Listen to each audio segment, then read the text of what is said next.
The glass elevator at Morgan Technologies rose smoothly through the gleaming tower, each floor marking another step toward a moment I'd planned for 2 years. I adjusted my simple gray blazer purchased from a department store. Nothing like the designer suit surrounding me in this corporate cathedral of steel and glass. Going up, a man in an impeccable navy suit stepped in, barely glancing at me. I nodded, letting him assume I was just another low-level employee. If he only knew. My phone buzzed. Another text from Ethan, my brother. "Where are you? Remember what we discussed. Stay in the back. Don't draw attention. This is my night." I didn't respond. Instead, I watched the floor numbers climb. 38, 39, 40. The top floor boardroom awaited, where Morgan Technologies would be announcing their new Senior Vice President of Operations. My brother Ethan, the golden child, was about to receive the promotion he'd been bragging about for weeks. Growing up, Ethan had always been our parents' pride and joy. While I buried myself in business books and studied late into the night, he charmed his way through life with an easy smile and calculated charisma. "Why can't you be more like your brother?" became the soundtrack of my childhood. When I got accepted to business school, Ethan told everyone I was hiding in academia while he was making real moves in the corporate world. When I completed my MBA, he dismissed it as just paper compared to his real-world experience.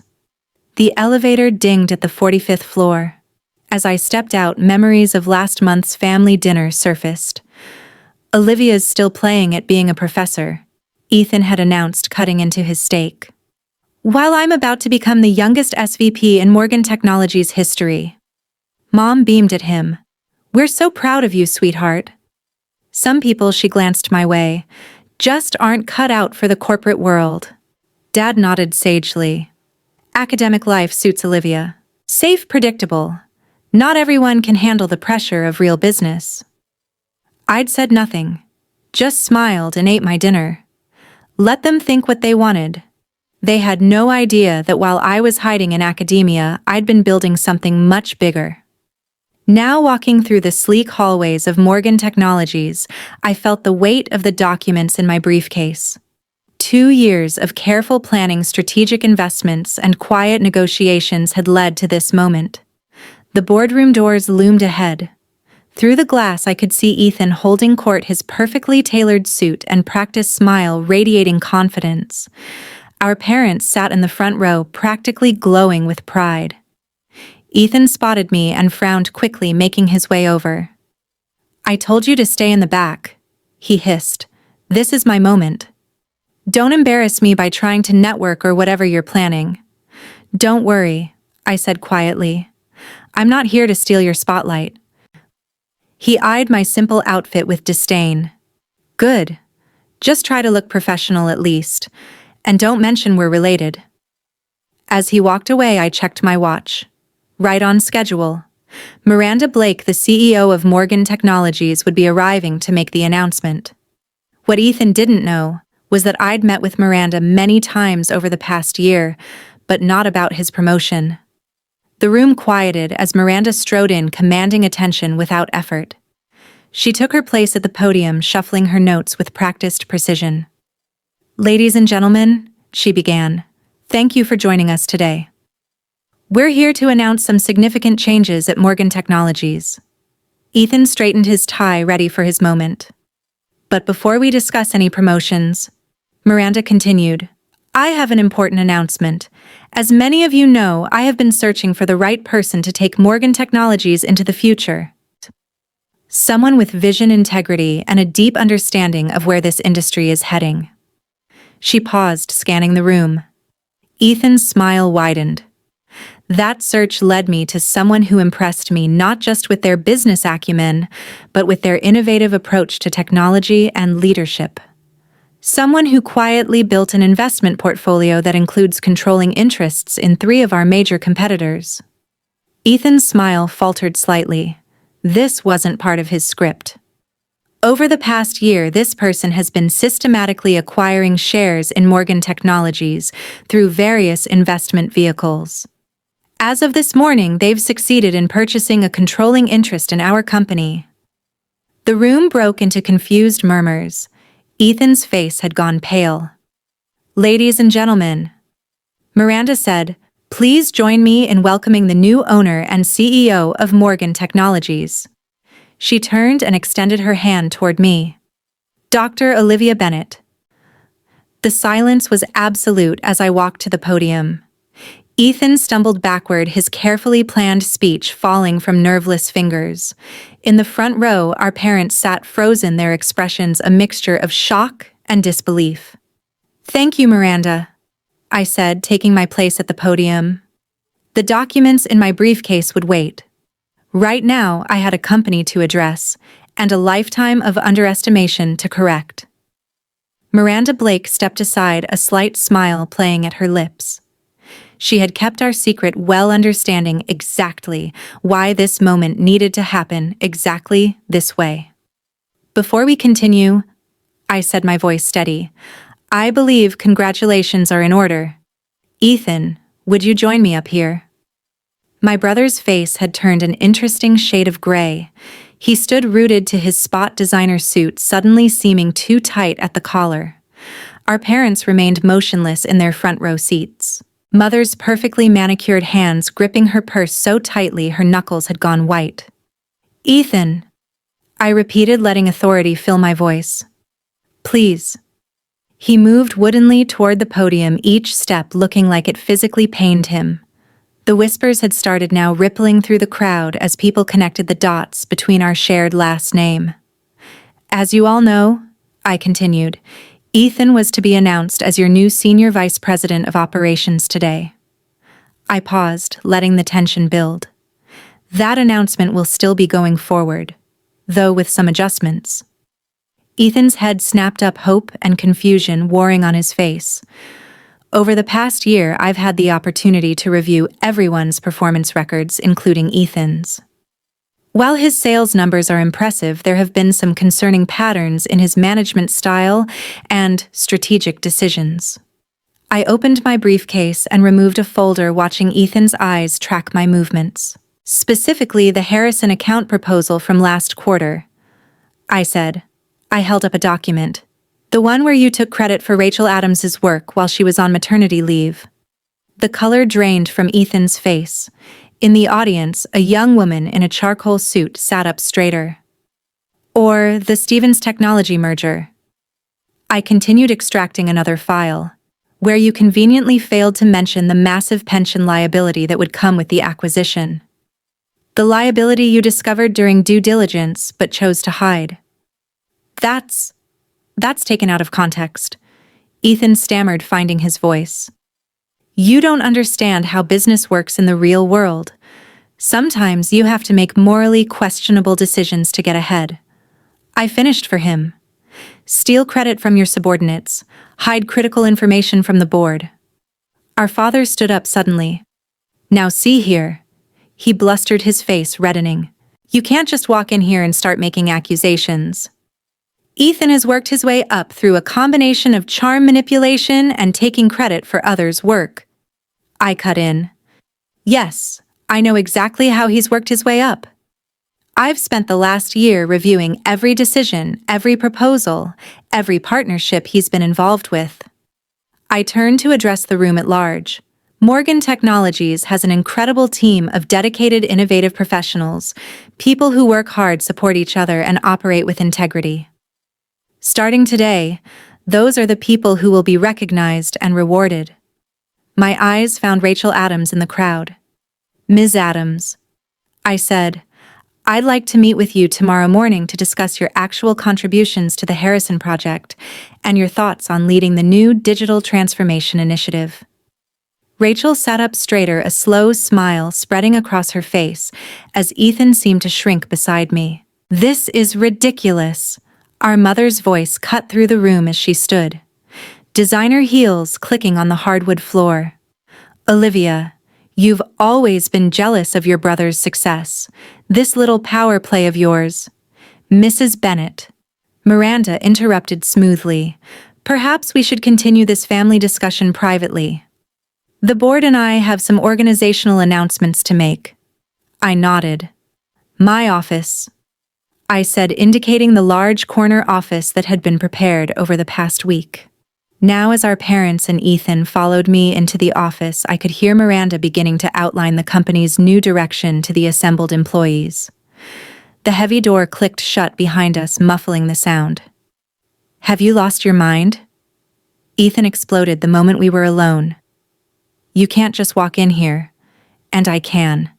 "And I did." I replied calmly, taking my seat behind the desk. "I own 51% of Morgan Technologies now. Every decision, every promotion, every strategic move goes through me." "How?" our father demanded. "Where did you get that kind of money? This company is worth billions." I leaned back in my chair.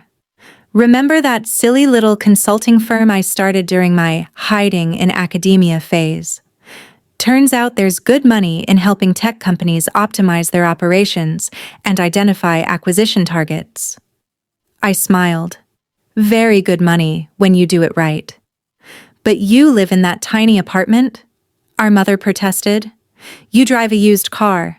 You shop at department stores." "Because I was investing everything into building something bigger." I opened my laptop. "Now let's discuss Ethan's new position." "New position," Ethan sputtered. "I'm supposed to be senior vice president. You were—" I agreed. "But given the pattern of ethical violations I've uncovered, that's no longer appropriate." I pulled up a document on my screen. "Instead, you'll be taking a lateral move to our new Minneapolis office as a regional sales manager." The blood drained from Ethan's face. "Minneapolis sales manager? You can't do this to me." "Minneapolis is lovely this time of year," I said mildly. "Though I hear the winters are quite cold. You might want to invest in a good coat. Department stores have some excellent options." Our father slammed his hand on my desk. "This is outrageous. We'll fight this.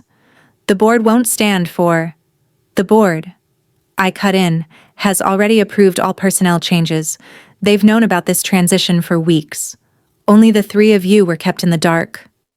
I stood up, straightening my simple blazer. "You have until the end of the day to clear out your office, Ethan. Your flight to Minneapolis leaves tomorrow morning. First class, of course."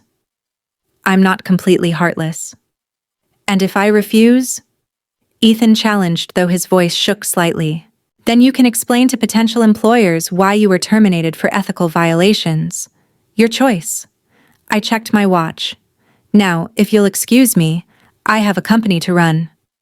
As they filed out of my office, shoulders slumped in defeat, I caught a glimpse of my reflection in the window. The simple gray blazer didn't look so plain anymore. It looked exactly like what it was, the outfit of someone who had worked for everything she had, who had earned every step up the ladder. But my day wasn't done yet. Not even close.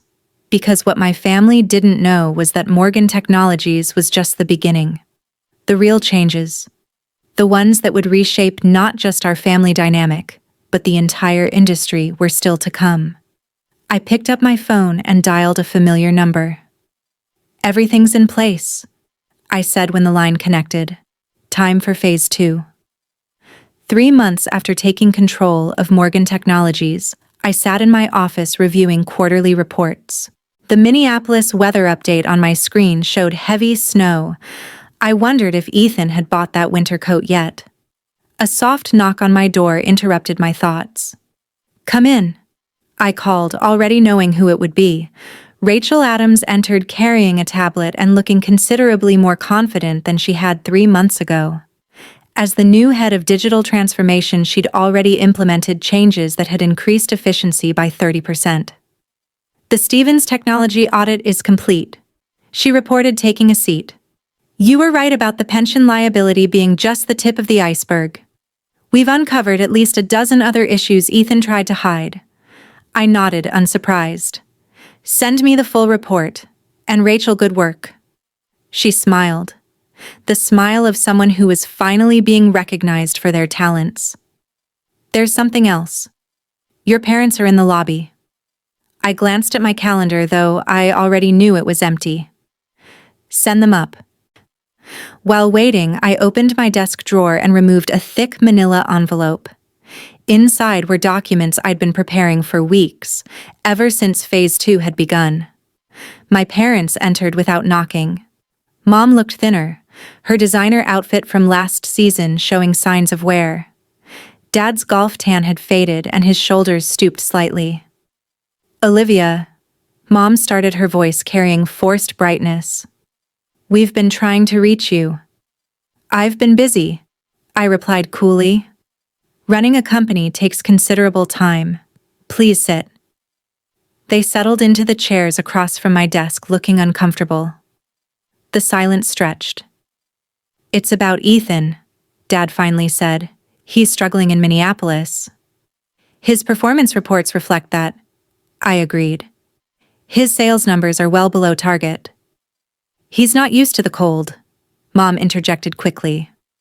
"And that tiny apartment, nothing like his condo here." "Couldn't you find something closer? Maybe a position in the Chicago office?" I leaned back in my chair. "Has Ethan mentioned why his numbers are down?" They exchanged glances. Dad cleared his throat. "He says the clients there are different, more demanding." "They're not different," I said. "They just expect actual results, not empty promises and stolen ideas. Ethan can't coast on charm there because I specifically instructed the regional director to verify all his work." That's harassment," Dad sputtered. "That's accountability," I corrected. "Something Ethan has never had to face before." I opened the manila envelope. "Which brings me to why I've been trying to reach you both as well." Their eyes fixed on the documents I spread across my desk. Property records, bank statements, investment portfolios. When I was reviewing Ethan's financial records, I found some interesting transactions. I continued. "Large transfers from your accounts to his dating back 5 years. Money that came from mortgaging your house twice." Mom's hand flew to her throat. Dad's face paled. "He said it was for investments," Mom whispered. "Special opportunities." "He lost it all," I said quietly. "High-risk trades, failed startups, gambling." "The second mortgage payment is due next week. You can't cover it, can you?" Dad's shoulders slumped completely. We were hoping that I would bail you out?" I finished. "Like you bailed him out over and over while telling me I didn't understand real business." Tears welled in Mom's eyes. "Olivia, please. We'll lose the house." I pulled out another document. "This is a proposal. Morgan Technologies will purchase your house at market value, clearing both mortgages. You can continue living there, paying rent at 30% below market rate." Their eyes widened with hope. "But," I continued, "there are conditions. First, you'll both attend financial management counseling. Second, you will not send any more money to Ethan. And third," I met their eyes firmly, "you will acknowledge in writing how you've treated me all these years."